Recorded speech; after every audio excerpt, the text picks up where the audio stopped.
മലയാള സിനിമയെ പിടിച്ചുകുലുക്കിയ Hema committee report രാജ്യമെമ്പാടും ചർച്ചയായി മാറുകയാണ്. ഇപ്പോഴത്തെ ബി.ജെ.പി. നേതാക്കളുടെ പരാതിയിൽ ഹേമ കമ്മിറ്റി റിപ്പോർട്ടിന്റെ പൂർണ്ണരൂപം ഹാജരാക്കാൻ ആവശ്യപ്പെട്ട ദേശീയ വനിതാ കമ്മീഷനും രംഗത്തെത്തി. ബി.ജെ.പി. നേതാക്കളായ പി.ആർ. ശിവശങ്കരൻ, സന്ദീപ് വാചസ്പതി എന്നിവരുടെ പരാതിയിലാണ് നടപടി. കാര്യം ചൂണ്ടിക്കാട്ടി ദേശീയ വനിതാ കമ്മീഷൻ ചീഫ് സെക്രട്ടറിക്ക് കത്തയക്കുകയും ചെയ്തു. ഒരാഴ്ചയ്ക്കുള്ളിൽ ഹാജരാക്കാനാണ് നിർദ്ദേശം നൽകിയിട്ടുള്ളത്. ഹേമ കമ്മിറ്റി റിപ്പോർട്ടിന്റെ അടിസ്ഥാനത്തിൽ നടപടിയെടുക്കണമെന്നാവശ്യപ്പെട്ട ദേശീയ വനിതാ കമ്മീഷന് മുൻപാകെ ബി.ജെ.പി. നേതാക്കൾ നിവേദനം നൽകിയിരുന്നു. തുടർന്നാണ് നടപടിയുണ്ടായത്. ഹേമ കമ്മിറ്റി റിപ്പോർട്ടിൽ പരാമർശിക്കപ്പെട്ടവർക്കെതിരെ കേസെടുത്തില്ലെന്നാരോപിച്ചായിരുന്നു ബി.ജെ.പി. നേതാക്കൾ ദേശീയ വനിതാ കമ്മീഷന് മുൻപിൽ പരാതിയുമായി എത്തിയത്.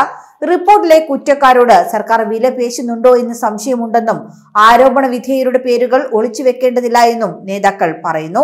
റിപ്പോർട്ടിൽ പരാമർശിക്കപ്പെട്ടവർക്കെതിരെ അല്ല ഇപ്പോൾ കേസ് എടുത്തിരിക്കുന്നതെന്നും നേതാക്കൾ കമ്മീഷനെ അറിയിക്കുന്നുണ്ട്. ഇതിന്റെ അടിസ്ഥാനത്തിലാണ് റിപ്പോർട്ടിന്റെ പൂർണ്ണരൂപം വനിതാ കമ്മീഷൻ ആവശ്യപ്പെട്ടത്. അതേസമയം മുകേഷ് രാജിവെക്കേണ്ട കാര്യമില്ലെന്ന് തന്നെയാണ് CPIMന്റെ തീരുമാനം.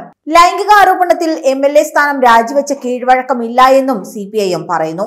രാജി ആവശ്യം ഉദിക്കുന്നില്ല എന്ന് വ്യക്തമാക്കിയ CPIM മുകേഷ് MLA സ്ഥാനം രാജിവെക്കേണ്ടതില്ല എന്ന് വ്യക്തമാക്കുന്നു. CPIMന്റെ സംസ്ഥാന സമിതിയിലാണ് ഇത് സംബന്ധിച്ച തീരുമാനമായത്.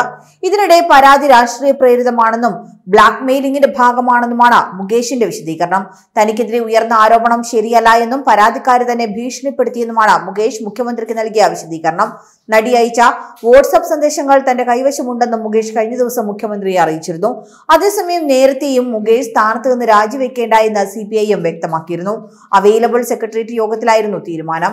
തൽക്കാലം ചലച്ചിത്ര നയ രൂപീകരണ സമിതിയിൽ നിന്ന് മാറ്റാനും തീരുമാനിച്ചിരുന്നു.